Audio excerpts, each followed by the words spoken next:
Back on the 55 now, getting started on this thing. We're gonna get the motor out, get all the drive line ripped out of it, get the rear end ripped out, all the brakes and everything off, get this thing pretty much exploded, and get ready for all these new parts that we're gonna have coming in. The new engine, new trans, new rear end, and we're just gonna make it really fun.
Until we get to the trans gets open.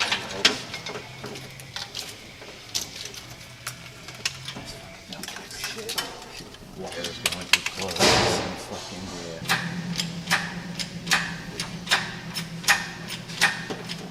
good on that tail housing.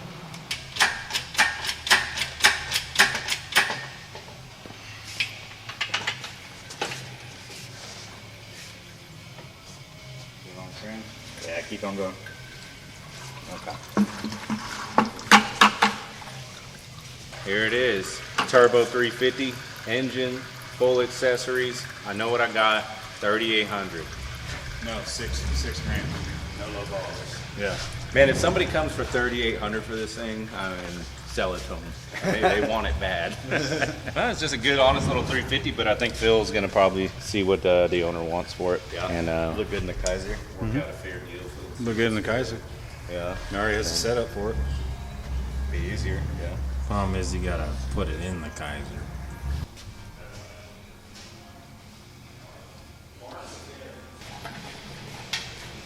Oh. Yeah, it's the. Coming out of the exhaust. Got a blown head gasket. Got a blown head gasket. Nice little set of headers on there, too.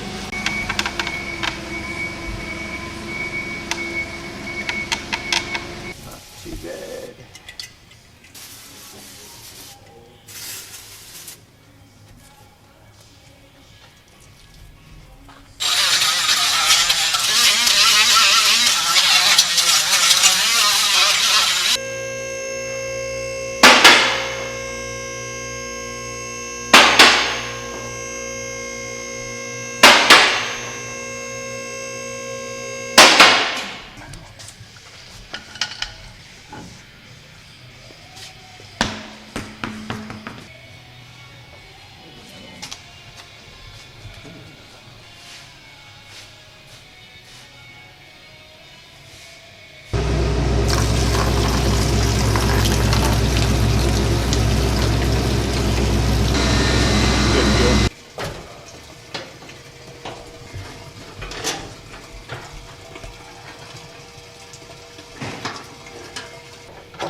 got everything out now. Got all the drive line, motor we're working on. I've got so far the engine bay cleared out of all the old electrical. Gonna get inside, get all that yanked out. This thing's getting all new front to back electrical, new wiring harness, ECM, all that good stuff. So we'll get this thing brought into a modern era and running right.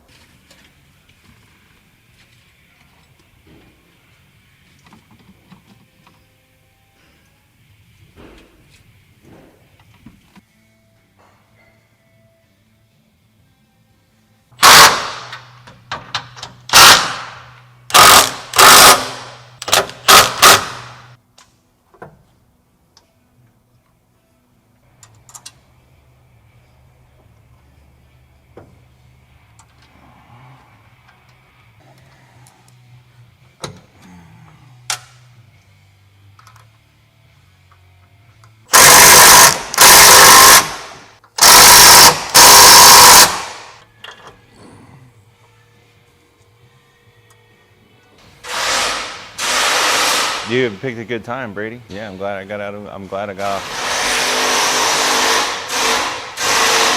You didn't see the impact in his hand? A little update on the 55 Bel Air project. Ton of parts have been coming in. Spent probably $40,000 in the last 2 weeks. This is the big unit right here. Originally, we were gonna go with an LS3, with the hot cam LS3 is what they always say it, 480 horsepower, GM Connect and Cruise package. GM performance is not currently in stock on anything LS3 related. 4L70, 4L60s, all that stuff, not in stock. So we made the executive decision to step up, spend a little bit more money, go a little bit more wild. What do we got right here? We got a 6.2 liter LT1 wet sump out of a 2014 to 2019 C7 Corvette Stingray. 460 horsepower, about 450 pound-feet of torque. But the big thing with these direct injected engines is that torque curve is flat. Instead of that LS3 torque curve like this thing picks up right about here. And that's just due to the direct injection, the efficiency of the combustion. Pretty excited about this. And then we went with the 4L75 transmission. Should be more than enough for this. This thing's gonna be an absolute weapon on the street. Nick is putting on the tubular control arms up front right now. We're gonna absolutely tune the piss out of this thing. Not the engine so much. We're gonna keep that happy where it's at, but the transmission. That is the main benefit of these tunable transmissions, these modern transmissions.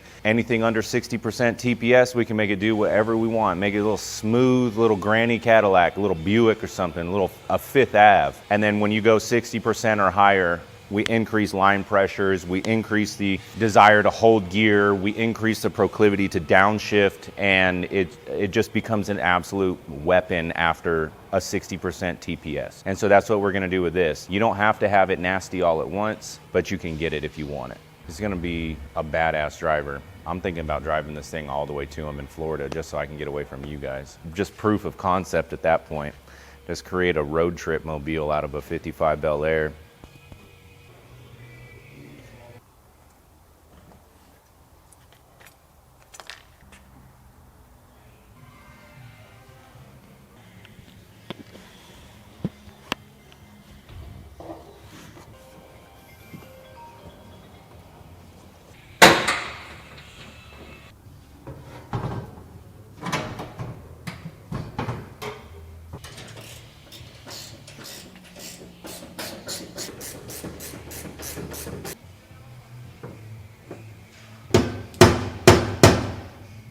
So we got the QA1 suspension in, new lowers, new tubular uppers.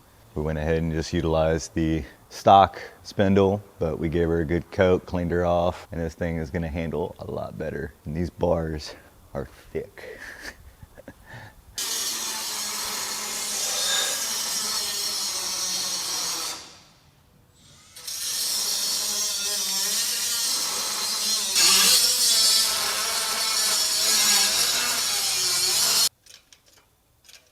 Let me talk to you guys about a business model. We are originally, when we pitched the project scope to the customer, going to do a RideTech street grip system that involves a composite rear leaf and then some springs and dampeners up front. But unfortunately, it sits the car a little too low, and it's also like 3 to 6 months back ordered. So the customer doesn't want a slammed look, kind of like it looked when it came in here, and so I measured it. RideTech street grip system puts it basically right at where it already was. So we need to bring it up a little bit. So that means no drop spindles, no drop blocks, no lowering leaves or anything like that. So what we ended up doing, instead of buying an all complete sort of kit, is we ended up kind of just piecing some items together. So we got some CPP tubular control arms, upper and lower. These things are freaking meaty. Got urethane bushings right here. Sway bar, QA1 double adjustable coilovers, so we can set ride height, we can set rebound. Got a bare brakes package coming, 13-inch front and rear. A lot of times you have a bigger brake up front, bigger in the back. For a cruiser, I wanted to go with a 13-inch front and rear, but you're gonna have the same amount of pistons up front and out back, but you're gonna have smaller pistons in the rear. And the reason is we wanted to not really nosedive the car too much. We don't want this car to pitch too much. With the tunability that we're gonna kind of have with the brake package, we're gonna set this thing to where more it wants to squat a little bit. The rear brakes are gonna grab a little more than in like a race car, and the car's gonna kind of want to squat rather than pitch forward. And that just gives you more of that kind of grand touring, like luxury vehicle type feel rather than a really aggressive track vibe. Went with urethane in a couple of locations here to give that car tightness, but we don't go urethane everywhere because we like the softness of rubber when we're not looking for a track car. That'll help keep the car very smooth, and it lowers the noise, vibration, harmonics, the NVH inside the cab. It helps stop windows on these old cars from rattling and things like that. And then out back, let's check out what we got over here. The overall theme of the build is we want this 55 to look like a classic American muscle car, era appropriate on the outside, but pop the hood, bam, 6.2 LT1. Get in the interior, bam, nice center console, AC, CarPlay, security system, great audio, really relaxed vibe inside so that it feels almost like a sport luxury vehicle inside. We're gonna have Caltrax, give you that look out there, but this is a low profile set of Caltrax. And what we'll do is we'll tune these so they don't bite instantly. They only bite under heavy acceleration. So it kind of still gives you, if you're just cruising, it's still going to allow some small axle wrap, but it will stop it if you get into it hard. And then we went with Posey Super Slides leaf springs. These use some composite in certain locations rather than metal.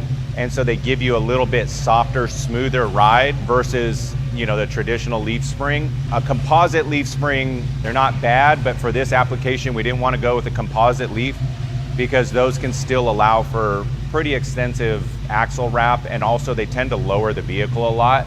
This is going to lower the vehicle just a very small amount because it's a reduced spring rate. And then we're going to couple this with, again, QA1 double adjustable dampeners, the Caltrax, sway bar, Curry Ford 9-inch out back, proper, right? The things that you can't see are going to be modern. The things that you can see are going to look old school, but they're going to be set up right. EFI ready fuel tank, put a Bosch pump in it, going to go all Corvette fuel system all the way up because the 6.2 LT1 comes out of the 2014-2019 Corvette Stingray. Customers looking a little bit towards like a torque thrust 2 or some torque thrust style Foose wheels. So it's gonna look like a nice traditional era appropriate 55 hot rod outside. And I think the Caltrax, I love it. I like the look of Caltrax on a car, but I think they can be a little overpowering. So we went with Calvert Racing low profiles, all powder coated black. They'll tuck up in there nice. They won't be an obvious thing, but they'll still have that kind of, you know, 55 street race look to it.